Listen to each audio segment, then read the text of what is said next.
farmacológico insulínico y el no insulínico. Eh, el día de mañana, por lo complejo que es la terapéutica con insulina, le vamos a dar una sesión exclusivamente a eso. Y entonces hoy vamos a abordar las generalidades del abordaje terapéutico no insulínico en la sesión del día de hoy. Entonces hay que recordar que no solamente es dar fármacos y que no a todos se les da lo mismo. Lo que ayer les hacía énfasis con hipertensión, no podemos darle a todos los sartán porque entonces caeríamos en un empirismo terapéutico. Lo mismo nos ocurre aquí en diabetes. Entonces el plan de control debe ser individualizado y los objetivos no son solamente el control glicémico. Eh, si ustedes recuerdan que les había comentado o les había enviado un material de lo que se evalúa en una nota médica de diabetes, no solo evaluamos los objetivos con respecto a la glicemia, también los objetivos entran en cómo está el colesterol, triglicéridos, LDL, HDL, la presión arterial, el peso, el perímetro abdominal, el cese de consumo de tabaco, y todo eso cuando les evalúan una nota médica o los que van a trabajar en la priva, que que se enfrenten a un caso médico legal y alguna autoridad competente evalúe las notas médicas que ustedes realizaron, van a realizar todos estos objetivos para ver si ustedes están haciendo énfasis en ellos. Entonces, no solo es el resultado de la glicemia, y entonces la terapéutica no solo va en función de la disminución de la glicemia. El plan terapéutico debe ser estrictamente educativo, no solamente la prescripción de algún fármaco. Debe individualizarse en función de los objetivos de abordaje de control y hacer un abordaje interdisciplinario. Algunos de ustedes comentaban que habían rotado por algún servicio de atención en diabetes como es el CADIMS. Tú, Alan, fuiste quien me...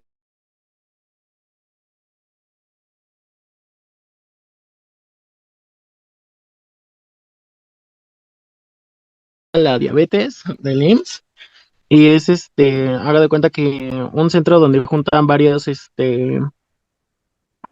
pacientes de difícil control y se les orienta como una atención más especializada para que ellos mismos lleven ahora sí que el empoderamiento de su enfermedad, ¿no?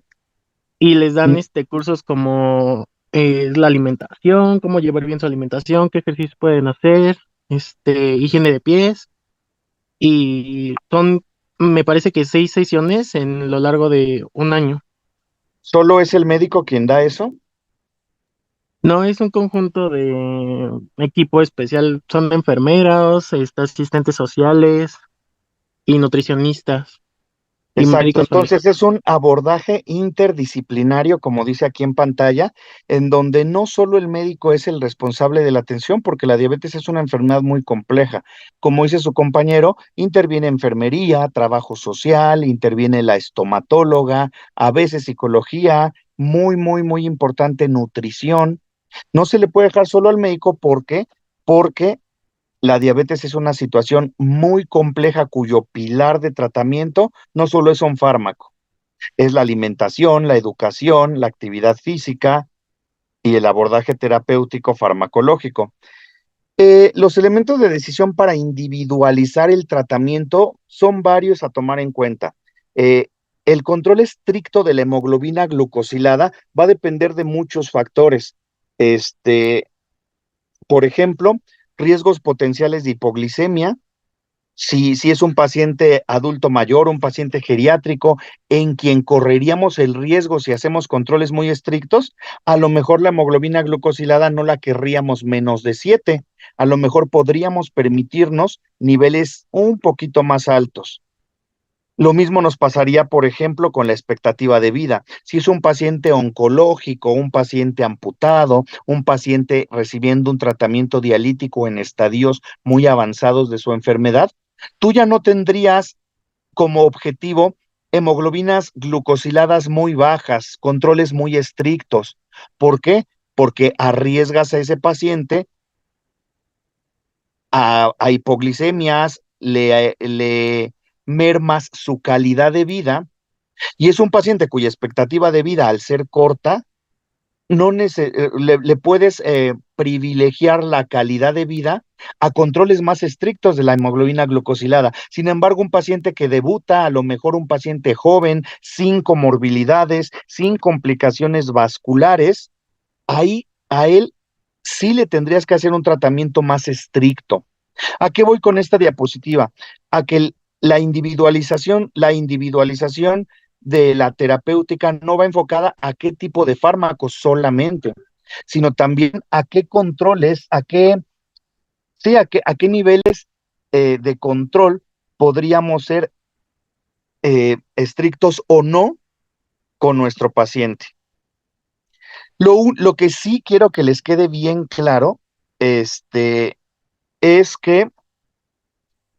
un tanto por ciento de hemoglobina glucosilada, vean a cuánto nos, este, nos disminuye los riesgos. Héctor, ¿se acuerdan la paciente que insulinizamos hoy cuánto tenía de hemoglobina glucosilada? ¿Sí está Héctor o Jazz? Sí, no Ah, sé, doctor. ajá, tú estás. ¿Te acuerdas, Nueve, Jazz, cuánto? 9. 9 de hemoglobina. ¿Cuánto nueve. debiera de tener de hemoglobina glucosilada según las metas de control? Era a menos de 7. Muy bien, menos de 7. Este, con que le bajes a 8, ayúdame a leer, Jazmín, ¿cuánto cuánto porcentaje le disminuirías de todos estos factores? ¿Me los puedes leer con su porcentaje? Sí, doctor. 37% ajá, de las complicaciones, ¿verdad, Sí, todo eso. doctor? Ok. Sí, sí, sí, todo treinta y eso. siete por ciento complicaciones microvasculares, nefropatía, ceguera. 43% amputación o afección severa de vasos periféricos. 21% muertes relacionadas con diabetes mellitus. 14% infarto agudo al miocardio y 12% ictus. ¿Tú crees entonces conveniente que esa paciente con 9 de glucosilada la hubiéramos insulinizado? ¿Qué ventajas le vas a ofertar a esa paciente con bajarle un solo punto porcentual? ¿Ya te das cuenta la importancia de hacer esas intervenciones? Ahora, lo mismo nos ocurre Sí, con la doctor. presión arterial. ¿Se acuerdan que les decía que a un paciente diabético deberíamos de ser más insistentes en los niveles de presión arterial? El solo hecho de disminuirles 10 milímetros de mercurio, también disminuimos porcentajes similares en los mismos ítems. Entonces, si sumamos la mejoría en los controles glicémicos y en las cifras de tensión arterial, vean toda la ventaja que le ofertamos a nuestro paciente. Les decía yo que a veces ni siquiera medimos el LDL y nuestros expedientes tienen varios meses que no tienen una solicitud, un registro de LDL, y el hecho de bajar 38 miligramos por decilitro en aquellos pacientes que llegan con nosotros con 150, 140, el hecho de bajarle solamente 38 miligramos, ya logramos también bajar 21% de eventos cardiovasculares mayores, 22% de infarto al miocardio, 21% de ictus. ¿Te acuerdas, ya es el paciente que vimos vascular? Platícale a tus compañeros rapidísimo de qué era el que te platicaba que iban a amputar. El stent, ¿no? Ajá. ¿Cuál Ajá. era su complicación Pues que era un tenía? paciente que, ajá, tenía 95% de oclusión de la arteria femoral. Entonces, lo que pasó es que se fue a centro médico y ahí le dijeron que, pues, ya no, o sea, que la solución era amputarle el pie, bueno, la pierna desde como a esa altura porque obstruía la femoral. Y pues él buscó como por medio privado otra opinión y le pusieron un stent y pues pudo salvarse su pierna. ¿A qué vamos con todo esto? Que las complicaciones, los eventos cardiovasculares, las complicaciones van en función del control glicémico, pero también de la vigilancia de nuestros pacientes. Y el hecho de que estemos haciendo estas mediciones, estas metas de control de LDL, que les digo, a veces no lo medimos, vigilar la salud cardiovascular, la sintomatología cardiovascular, nos previene muchas cosas. Esto que les comenta Jazz, este, la obstrucción tan severa que tenía, si la hubiésemos agarrado en un nivel más oportuno, si la hubiéramos sospechado antes, el paciente no hubiese tenido que desembolsar tanto dinero en medio privado y él porque lo tenía, pero ¿cuántos pacientes que no tienen ese acceso de pagarse medicina privada terminan amputados porque no tienen otras opciones? Cuando si lo hacemos en forma oportuna, lo sospechamos, lo buscamos intencionalmente e intentamos corregirlos, le va a dar muchos beneficios a nuestro paciente. Eh, no es solo una cuestión del médico con su paciente. Nos habla de políticas de salud a nivel institucional, a nivel gubernamental. Entonces es una situación muy compleja porque a veces ustedes tienen toda la disponibilidad, pero no tienen los insumos. O a veces ya el paciente llega con nosotros intentando una medicina curativa, cuando ya más bien lo que le podemos ofertar es una limitación del daño y una rehabilitación de sus secuelas. O sea que el paciente llega bastante tarde con nosotros. Entonces, son cuestiones bastante complicadas, pero ustedes deben pensarlas, deben adelantarse a, o sea, detección oportuna de casos de riesgo, educación para la salud y sobre todo tener siempre el énfasis de que los pilares del tratamiento no solo son los fármacos, también la educación, el ejercicio, la alimentación, y hay que entender que cada paciente lo vamos a agarrar diferente. Este, y cada paciente va a evolucionar diferente. ¿Por qué? Porque hay pacientes que se deterioran en un par de años, hay pacientes que aún siendo diabéticos tipo 2 ya desde el diagnóstico requieren insulinoterapia, hay pacientes que llevan 20 años con ustedes con monoterapia y siguen bien controlados.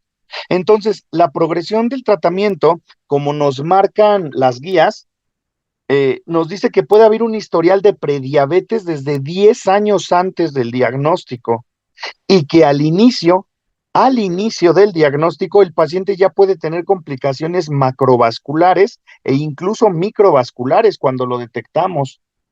Este, que los abordajes terapéuticos desde el inicio deben ser con terapia nutricional y ejercicio y en la gran mayoría de los casos monoterapia oral.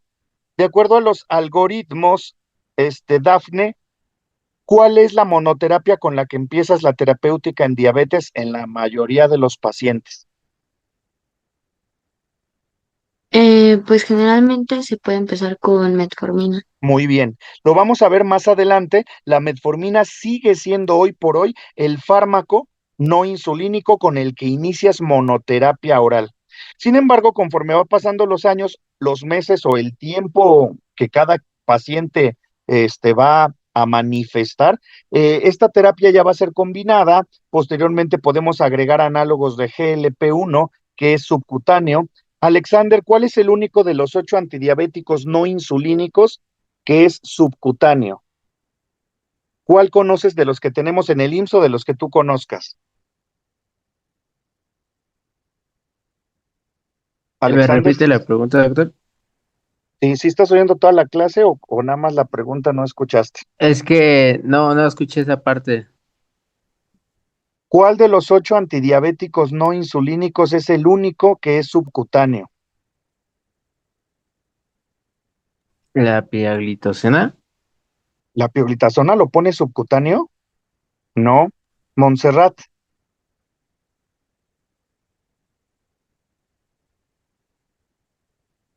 Monse, ¿sí estás? Sí, pero no lo sé, doctor. Isabel, No recuerdo si la aglutida, bueno, había una creo que ajá, se llama así. sí, Según yo, esa es subcutánea. ajá, liraglutide, los análogos de GLP-1. Es lo que les decía ayer, si no entran estudiados a la clase, de verdad, ¿qué caso tiene que nos estemos desgastando, eh? Y esto es algo súper básico. La terapéutica en diabetes no les estoy preguntando medicamentos oncológicos o cosas súper raras. O sea, es diabetes. Este, algunos doctores sí me han comentado que la terapéutica les está fallando un buen, que les preguntan en consulta y les falla un buen y necesitan ponerse a estudiar porque ya es medio internado, sobre todo los que son MIP2, ya es 6 meses y todo lo que llevan atrás en ciclos clínicos. Y si tienen ese tipo de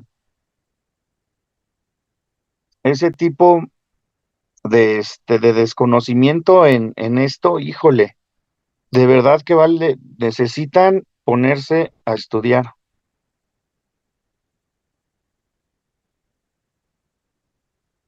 La alimentación, los objetivos del tratamiento dietético debe ser una alimentación equilibrada, lo que supone aportar energía para mantener peso y estructura corporal adecuada.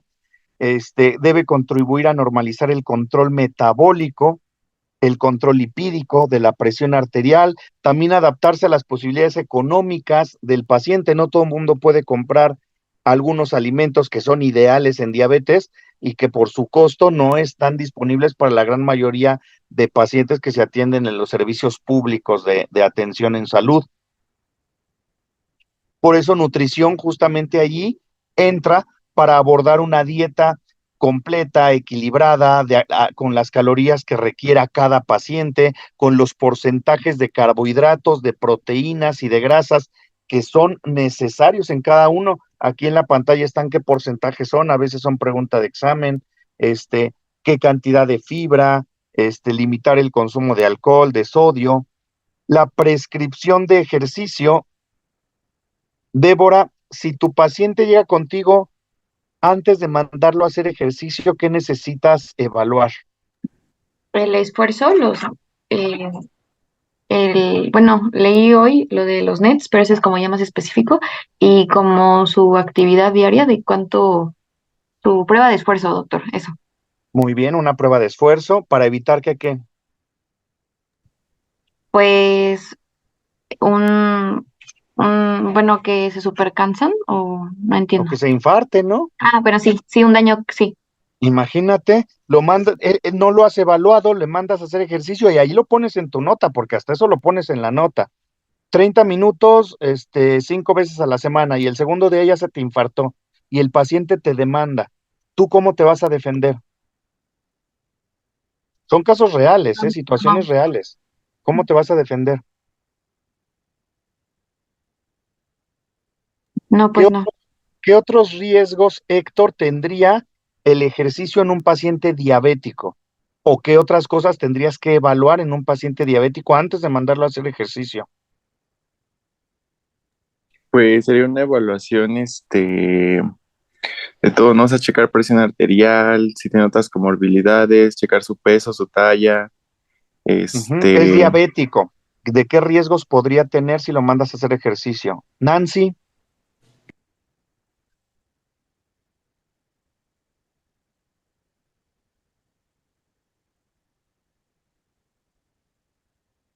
ok,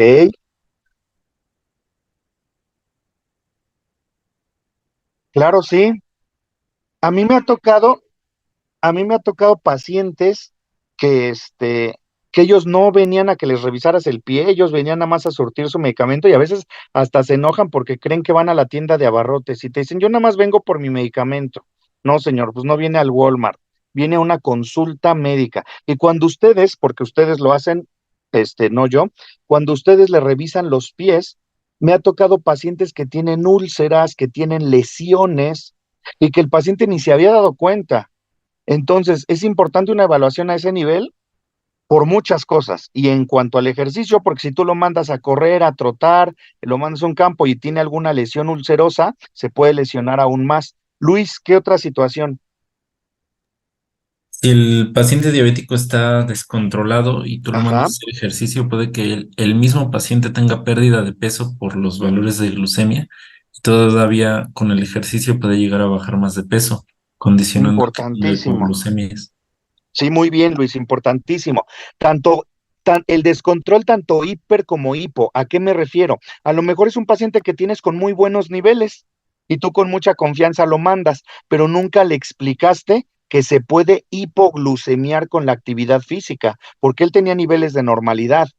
Y si no lo preparas, no lo educas, no lo capacitas en cómo equilibrar esos niveles de glicemia ante el ejercicio, también es una situación complicada. Y lo mismo con el hiper, como dice Luis. Débora, Ay, bueno, no sé si esté como muy, ah, ya muy allá, pero no sé, pensando que también les falla nefro y uro, o sea, les estás aumentando igual la ingesta de líquidos y estás afectando indirectamente pues el riñón y los trastornos pues como de la vejiga, podría ser también. claro.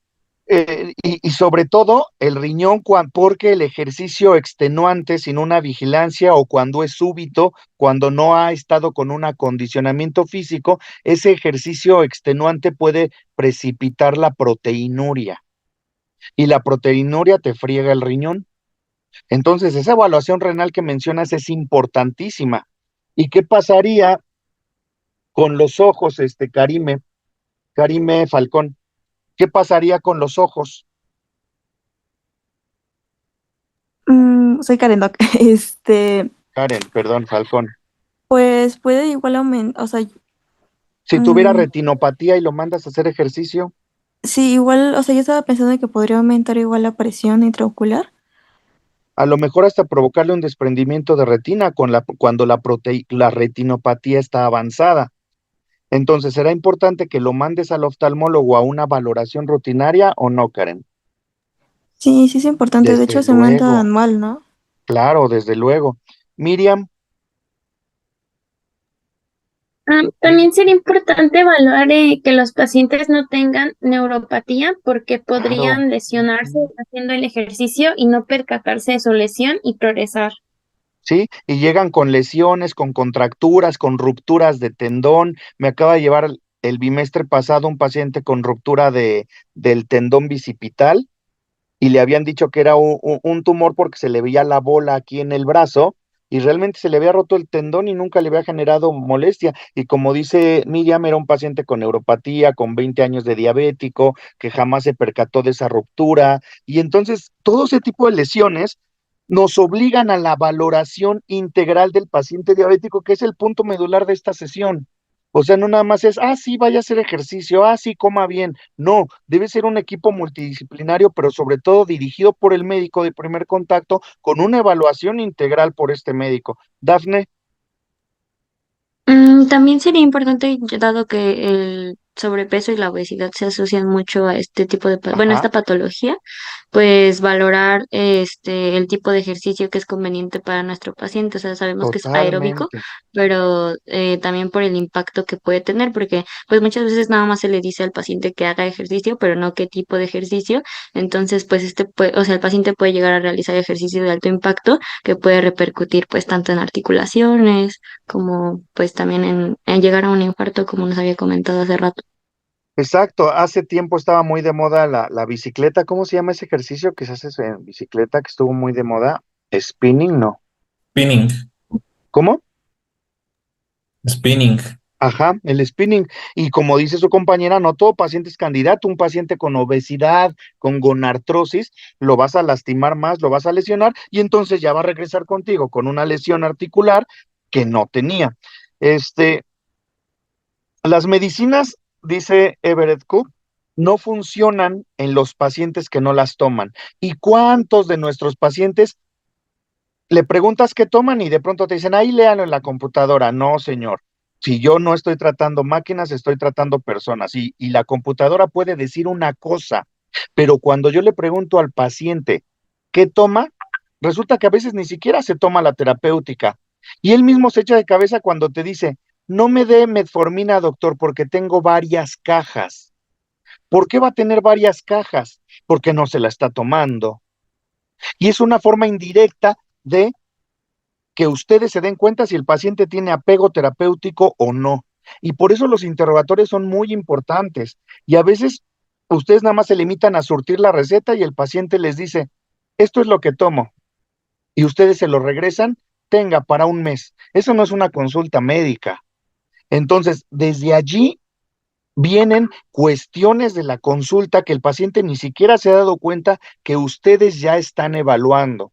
¿Por qué hay un descontrol glicémico? Por ese mal apego al tratamiento, que ustedes lo pueden identificar desde el momento en que el paciente le dice, no me dé hoy glibenclamida porque todavía tengo. Ah, caray, como por qué tiene, ¿no? Ustedes cuando empiecen la terapéutica no insulínica necesitan tomar en cuenta varios factores y algunos que a lo mejor ustedes ni siquiera se habían dado a cuenta, y caían en el empirismo terapéutico. Pues es que a todos les voy a dar metformina y glibenclamida porque es lo único que hay, o a todos les voy a dar metformina y glibenclamida porque es lo que daba el doctor Eduardo. No, deben individualizar, ver la potencia hipoglucemiante. ¿Le darías, Luis, a un paciente anciano glibenclamida? No, doctor, porque la glibenclamida actúa principalmente como hipoglucemiante y aparte se prefiere en pacientes con nefropatía diabética. O sea que es un Digo, fármaco de alta potencia hipoglucemiante y al anciano le puede dar hipoglicemias. A un paciente con insuficiencia renal crónica, que de por sí la vida media de la insulina es más larga y tiende a hacer hipoglicemias, tampoco le des glibenclamida. Entonces, medicamentos con alta potencia hipoglucemiante, restríngelos en pacientes frágiles. Efectos sobre el peso. Débora siempre le pregunto. Nayeli, ¿la metformina se la darías a un paciente que ha estado bajando mucho de peso por descontrol glicémico? No, doctor. ¿Qué te hace la metformina? En algunos pacientes, no en todos. ¿Qué te hace la metformina? Mm, Con respecto al Pues va a peso. estimular la pérdida de peso, ¿no? Exacto, exacto. Saúl, de los 8 antidiabéticos no insulínicos, ¿cuál dijimos que era el único subcutáneo o parenteral? Saúl, La linagliptina, ¿cómo? ah, Dilo. la liraglutida, Liraglutide. Ujú, muy la bien. liraglutide. Y entonces un paciente que no tiene para comprarse las jeringas, porque hay varios, ¿tú le darías un medicamento parenteral o se lo darías vía oral?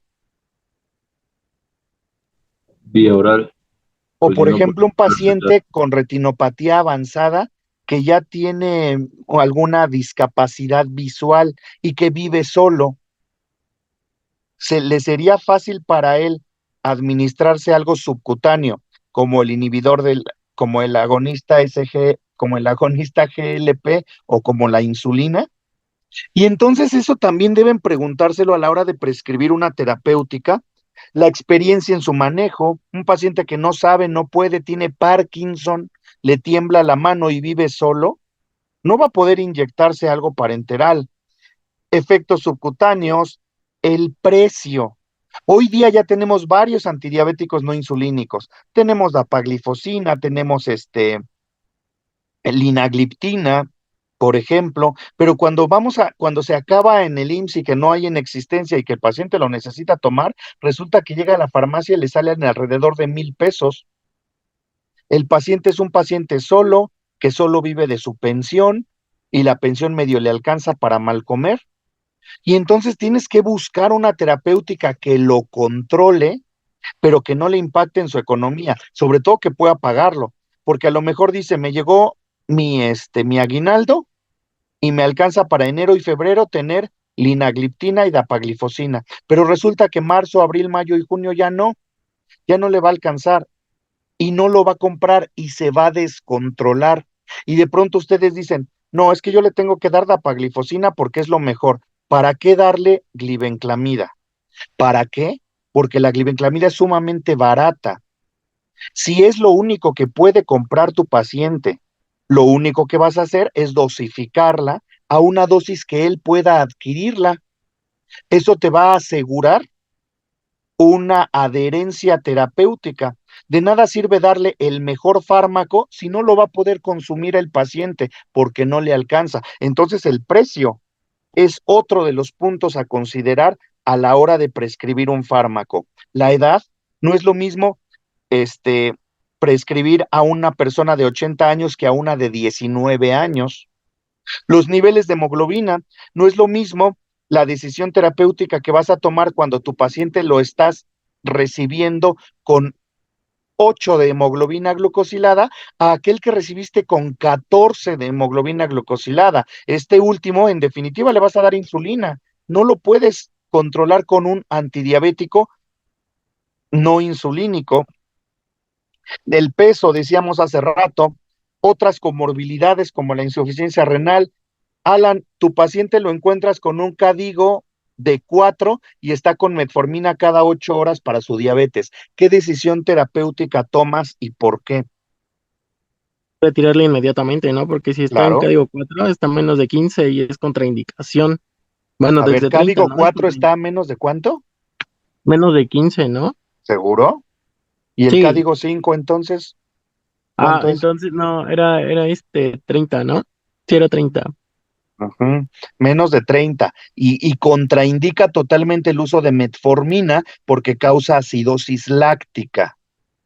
Entonces, todas esas comorbilidades es importante manejarlas. Hay antidiabéticos que se contraindican en insuficiencia hepática, en insuficiencia renal, ¿vale? Otros tratamientos que recibe, porque a lo mejor es un paciente con insuficiencia cardíaca, hipertensión, y para él va a ser ideal darle dapaglifosina, porque se ha observado que enlentece la progresión de daño a ese nivel. Pero lo contrario, si su paciente tiene infección de vías urinarias de repetición, Paola, ¿tú le darías dapaglifosina? Sí, porque sí, no, porque no. Paola, Sí, doctor, aquí estoy. Pues no, porque de hecho uno de los efectos, bueno, es que uno de los efectos adversos que puede llegar a causar es eso mismo, ¿no? Las infecciones de vías urinarias. ¿por qué situación? Mm, ay, doctor, Porque aumenta las concentraciones de glucosa dentro de la nefrona. Muy bien, Luis. Y Mm, entonces esas concentraciones altas de glucosa favorecen un clima que para las bacterias les va a ayudar a multiplicarse y a perpetuar las infecciones. Eso es a lo que me refiero cuando les insisto en que necesitan saber terapéutica. Ya no me interesa que conozcan el tema así de una embarrada en una exposición. Ya necesito que lo aprendan a aplicar en la consulta, preguntarse escenarios clínicos, y eso solo lo van a poder realizar si leyeron el tema de fármacos y lo aplican con el tema que están viendo en su exposición todo este bimestre, pero sobre todo si lo aplican con los pacientes y ya se dieron cuenta todo lo que necesitan conocer de cada uno de los fármacos, y por eso la insistencia a que los conozcan. El conocer a los fármacos es abordarlos desde la fisiopatología de la enfermedad, porque es una forma de entenderlos y sobre todo porque los fármacos se han creado, se han elaborado como una respuesta a la fisiopatología. Cuando yo estaba en su nivel, al hablar de la fisiopatología de diabetes, nos hablaban de un triunvirato, 3 factores nada más, era como muy general. Y nos hablaban de la resistencia a la insulina, de la deficiencia de la célula beta y de no me acuerdo qué otro, 3 factores y hasta allí. Y entonces, durante muchos años, me atrevo a pensar que décadas, la terapéutica para diabetes así se limitó a ese triunvirato y solo teníamos metformina y glibenclamida. La glibenclamida para como secretagogo y la metformina como insulino sensibilizador.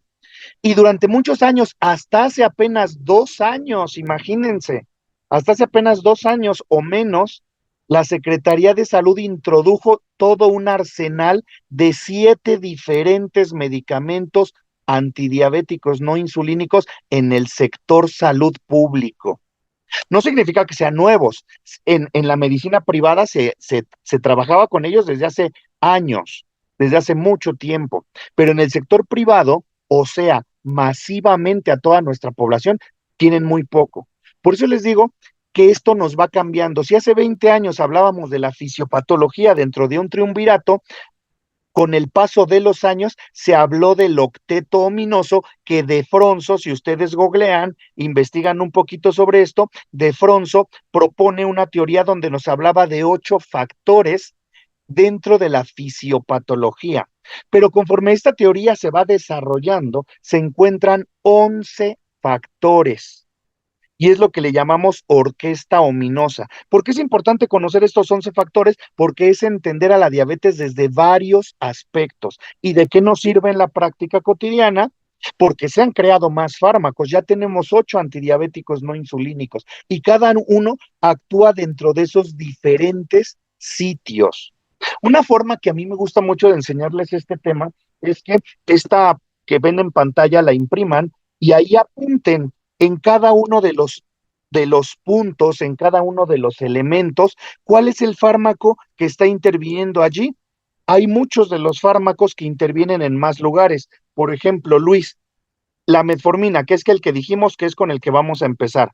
De esta orquesta ominosa, de estos 11 puntos de la fisiopatología, ¿en dónde ubicas a la metformina? La metformina es la que tiene más mecanismos de acción y esa Exacto. principalmente actúa en disminuir la resistencia a la insulina. Y aquí de este punto, ¿en qué puntitos? Sería ¿En qué órganos o en qué fisiopatología que se describe allí intervendría la insulina? Digo, por perdón, la ejemplo, metformina. en músculo y en tejido adiposo aumenta Muy bien. los receptores del GLUT4. Y en uno más, te falta uno más. A nivel general, En ahí está juntito a ellos. el hígado. Claro, en el hígado disminuye la gluconeogénesis, la glucogenólisis y por lo tanto disminuye la producción hepática de glucosa. Y con eso le hace un superparote a la gente porque ya evita esas hiperglicemias postprandiales que se estaban presentando. Tú mismo, Luis, ¿la metformina será hipoglucemiante? No, la metformina No. entra dentro del grupo de los antihiperglicemiantes. Muy bien, y es un concepto que quiero que les quede claro y que también lo trabajaba cuando me extendí un poquito más, en hacer 2 cuadros que ustedes los hagan, un cuadro que le pongan hipoglucemiantes y otro cuadro que le llamen antihiperglucemiantes.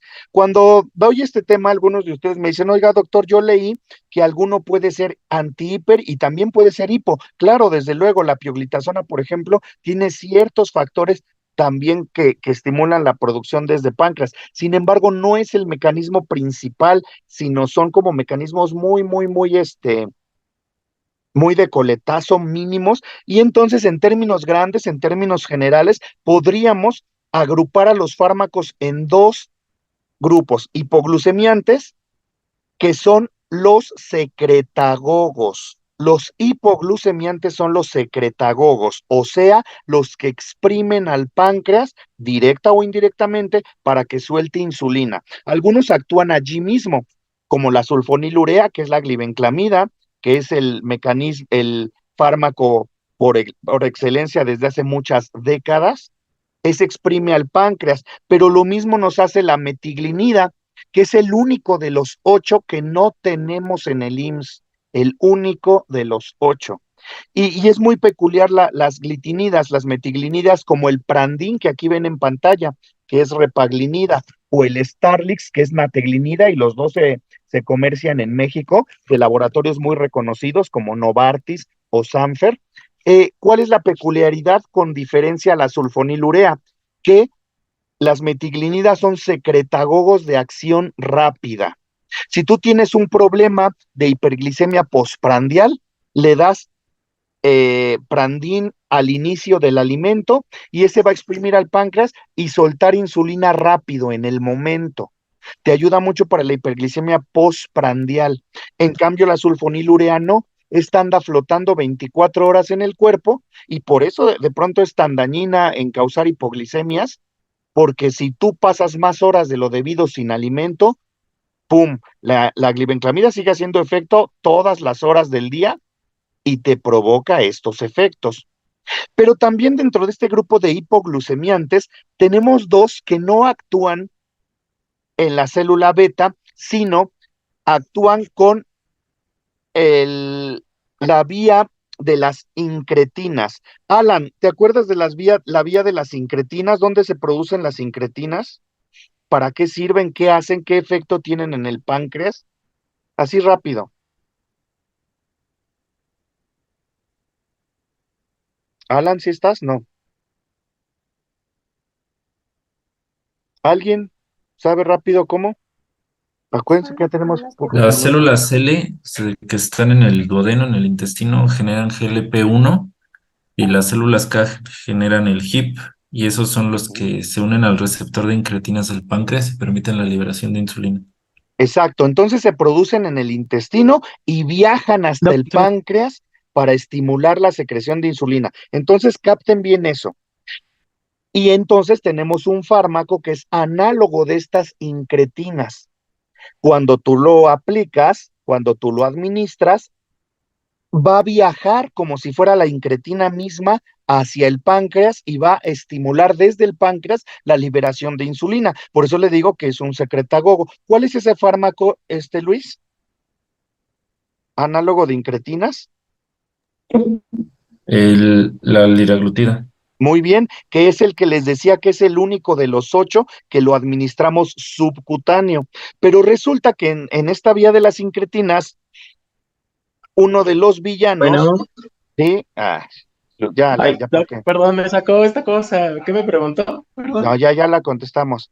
Ah, En esta vía de las incretinas, uno de los malos de la película es una enzima que destruye a las incretinas. Dijimos que las incretinas son buenas, iban al páncreas, estimulaban que soltara insulina, pero en el camino se encuentran a una enzima. ¿Qué enzima es esa, Montserrat? La enzima DPP4. Exacto. Entonces tú vas a crear un fármaco o vas a usar un fármaco que destruya esa enzima porque te está haciendo daño, está acabando con las incretinas y por eso ya no sueltas insulina. Entonces, ¿cuál es ese fármaco, Monse, que va a bloquear a la enzima mala? Pues los inhibidores de DPP4. Que aquí en pantalla vemos varios, vemos saxagliptina, vemos vildagliptina, linagliptina, sitagliptina, y en el IMSS tenemos 2 de ellos. Tenemos sitagliptina sola y combinada y tenemos linagliptina sola y combinada. Vean cómo ya tenemos un amplio arsenal de medicamentos. Y esto que estábamos explicando de la división entre hipoglucemiantes y antihiperglucemiantes, ustedes lo van a trabajar en esta imagen. ¿Por qué? Me van a poner aquí dónde actúa la glibenclamida en el punto 1. ¿Dónde actúa los inhibidores de la GLP-1 en el punto 9? ¿Me ayudas, Alexander, si estás? Sí, doctor. Sí. ¿Me ayudas a leer los puntos del 1 al 9 en el orden 1, 2, 3, 4, bla, bla, bla? ¿Y cuál es el efecto fisiopatológico? Sí, el número 1 son las células beta pancreáticas y generan fisiopatológicamente la disminución de la función de las células beta y número de las células beta. El número 2 son las células alfa pancreáticas y generan el aumento de glucagón. Número 3 es en el intestino, generando disminución en el efecto de la incretina. Número 4 son los adipocitos, generan el aumento de la lipólisis. Número 5 en el músculo, generan la disminución en la captación de glucosa. Número 6 el hígado, con el aumento de la liberación hepática de glucosa. Número 7 son los riñones, con el aumento de reabsorción de glucosa. Número 8, cerebro, disfunción de neurotransmisores, aumento de apetito, disminución de saciedad. Número 9 en el colon, que es la disminución de la microbiota y disminución de la producción de GLP-1. Número 10, disfunción del sistema inmune inflamatorio, aumento de estrés celular y aumento de necesidad de insulina. Número 11. Y 11, que es el páncreas, estómago, intestino, que es la disminución de la mielina y aumento de la absorción de glucosa en el intestino. Muy bien, ¿tú recuerdas, Alexander, algún fármaco que aplique justo en ese punto 11? Dijimos que dentro de la fisiopatología, el punto 11 nos explica que en un diabético va a tener un aumento en la absorción de glucosa desde el intestino. Imagínate, en lugar de eliminarlo, todo lo absorbemos. Y por eso, pum, hacemos hiperglicemias. ¿Hay algún fármaco que actúe en ese punto?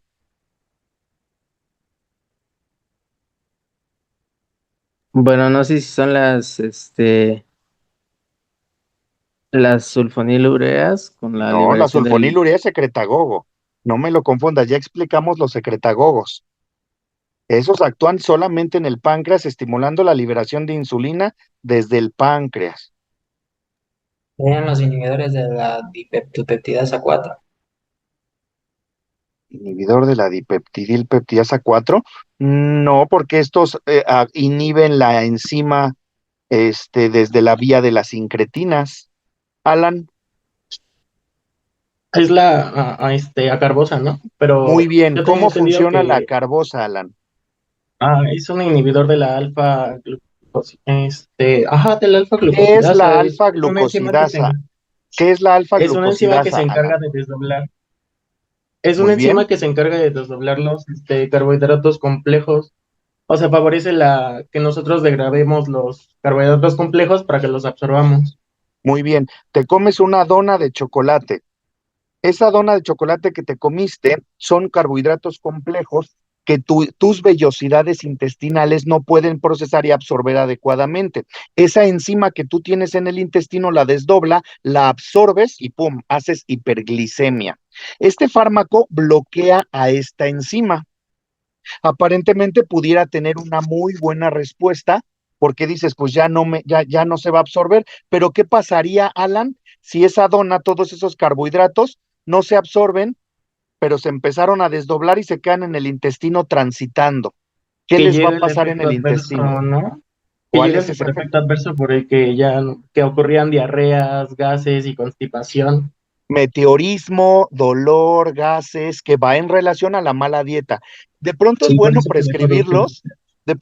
prescribirlos porque resulta que es cuando tú te das cuenta que el paciente está llevando mal su dieta. Porque te dice, oiga, doctor, yo tengo muchos gases, mi inflamación, te va a decir el paciente, dolor, bla, bla, bla. Y tú identificas que está abusando de los carbohidratos. Es una forma indirecta, pero curiosamente de los 8, la acarbosa es el que menos funciona disminuyendo la hemoglobina glucosilada. Ahorita vamos a explicar un poquito eso. Pero entonces nos vamos a la segunda columna, antihiperglucemiantes. Estos no dan hipoglicemia y a veces el paciente les dice, doctor, se me bajó el azúcar con la metformina. No, no le pasa eso por la metformina, señora. La metformina se la podemos dar incluso a pacientes no diabéticos como aquellos que tienen ovario poliquístico. Entonces no es así. Doctor, tomé acarbosa y se me bajó el azúcar. No, no, señora, no se le bajó el azúcar. ¿Por qué le dan hipoglicemias entonces? Porque el paciente hace ayunos prolongados. Causa número 1. No fue por el medicamento, son por sus ayunos prolongados. Por eso siempre deben llevar una bitácora de lo que el paciente come y sus horarios. Causa número 2. Que no son hipoglicemias reales. A veces el paciente lo tienen o lo reciben con 230, 250, 300 y él está como si nada. Cuando ustedes empiezan a dar una terapéutica efectiva y empieza a bajar la glicemia, a veces el paciente llega con 110, con 95 y curiosamente tiene síntomas de mareo, palpitaciones, diaforesis. Son falsas hipoglucemias. Lo que pasa es que súbitamente hicieron un cambio en un estatus de aparente normalidad que tenía el paciente. Lo vamos a ver mañana cuando veamos insulina, que por eso no es bueno hacer controles súbitos de la glicemia, porque cambios súbitos pueden ser resentidos por el paciente. Entonces, ¿qué quiero que se lleven de este cuadro? Que estos 4 fármacos no causan hipoglicemia, más bien son antihiperglucemiantes. ¿Me ayudas a leerlos, por favor, Vanessa, nada más la familia y el sitio de acción. Vanessa, ¿sí estás? ¿O Saúl? Hemos... Sí, doctor. ¿Con eso yo? Sería biguanida, sitio de acción músculo, hígado y adipocitos, tiazolidinedionas, ¿Qué es la músculo, hígado y pioglitazona? adipocitos. ¿Qué es la pioglitazona? Ahí lo ven en pantalla. La pioglitazona no es subcutánea, es vía oral, no es un secretagogo, no da hipoglicemia, más bien es un insulino sensibilizador como la metformina.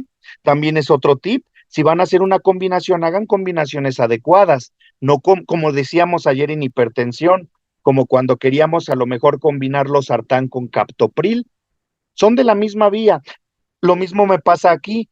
Preferentemente no combinen metformina con pioglitazona, porque los dos son insulinos sensibilizadores que casi van a actuar en los mismos sitios, no de la misma forma, desde luego, pero casi haciendo lo mismo, insulinos sensibilizadores. Perdón, Vanessa, continúa. Inhibidores de la alfa-glucosidasa que van a actuar a nivel del intestino, como la acarbosa, e inhibidores de la CGLT2 que actúan a nivel del riñón. Como la dapaglifosina que tenemos en el IMSS, ese Forxiga es justamente el que les dan. Otra marca líder es el Jardiance, que lo tenemos combinado, el Jardiance Duo o el Jardiance Solo a nivel privado y se prescribe mucho, pero en el IMSS tenemos Forxiga, dapaglifosina. Entonces, estos dos cuadritos háganlos ustedes, analícenlos y conviértanmelos o ubíquenmelos en esta teoría fisiopatológica. Va a ser una forma muy fácil, muy completa de que ustedes conozcan los fármacos. No podemos querer ser médicos si no conocemos con qué estamos trabajando. Créanme que si ustedes conocen cada uno de los fármacos, el usarlos les va a resultar sumamente fácil. ¿Por qué? Porque van a saber cuál sí y cuál no, cuál es mejor, cuál es peor. Y por eso en el WhatsApp yo les decía que esta tablita casi la memorizaran porque tiene todo lo que necesitan saber de los antidiabéticos. Y al parecer ni siquiera la vieron, ni siquiera la leyeron. Ojo, están haciendo mal chamba, chavos. Necesitan repasar antes de entrar a la clase. ¿Por qué les digo que esta tabla es muy interesante? Les voy a poner un ejemplo. Aquí, además del mecanismo de acción, nos menciona qué tanto por ciento de hemoglobina glucosilada nos disminuye. Decíamos al inicio de esta sesión que con un solo punto porcentual de hemoglobina glucosilada nos iba a bajar hasta un 30% de muchas de las complicaciones que teníamos, un 1%. Entonces, cuando ustedes ven un fármaco, es importante que conozcan cuánto de porcentaje de hemoglobina glucosilada. Analizando eso, Karime, ahora sí, Karime Vieira, ¿sí estás? Sí, doctor. ¿Cuál de todos, y tengan a la mano el cuadrito para que lo estén analizando, cuál de todos es el que menos disminuye la hemoglobina glucosilada y cuál es el que más la disminuye? O sea, cuál tiene menos potencia y cuál tiene más potencia.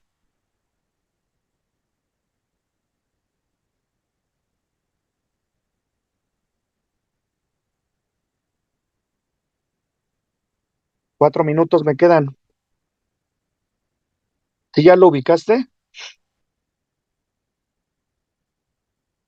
¿Alguien que le ayude? La carbosa es la que tiene menos, Doc. Muy bien, Iván. ¿Y el que tiene más? Serían los agonistas GLP-1.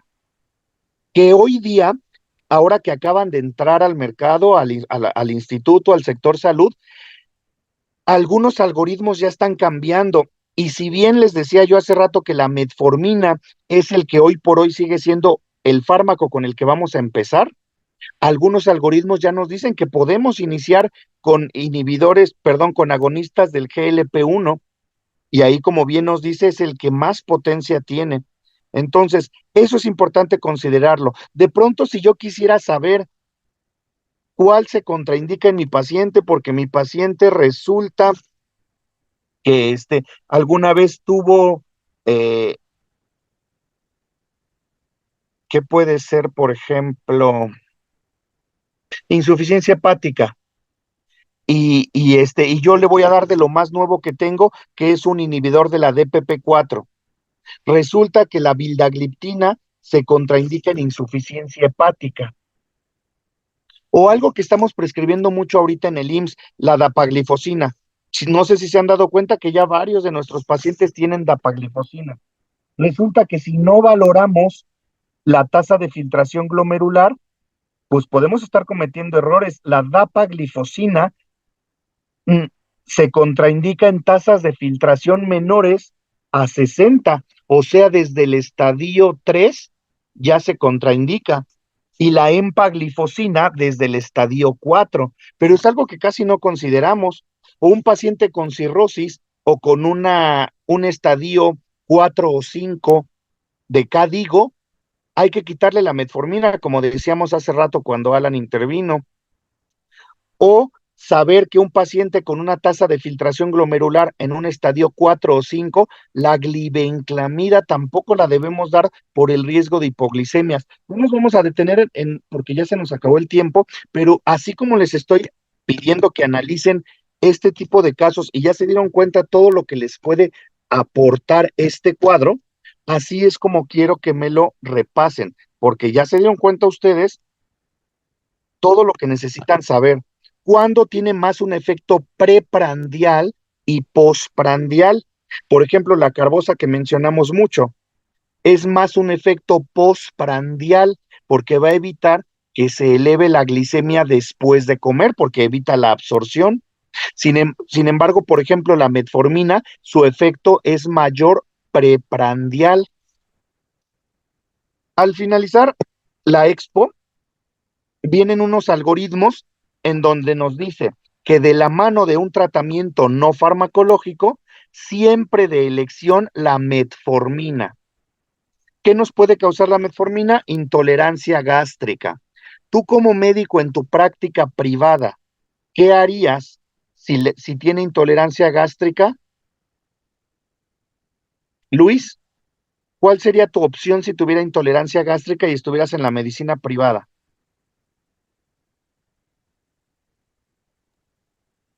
Intolerancia, pero ¿en qué sentido? Es que te da la metformina, ustedes lo van a escuchar con los pacientes, diarrea, gases, dolor, cuando inicias el tratamiento. Se dice que estos efectos pueden ir disminuyendo conforme el paciente sigue su terapéutica, pero para algunos son síntomas que le hacen suspender o dejar de tomar el medicamento. ¿Tú qué solución pondrías a esto? Podemos cambiarle el medicamento. ¿A cuál? Si te he dicho que la metformina es de primera elección.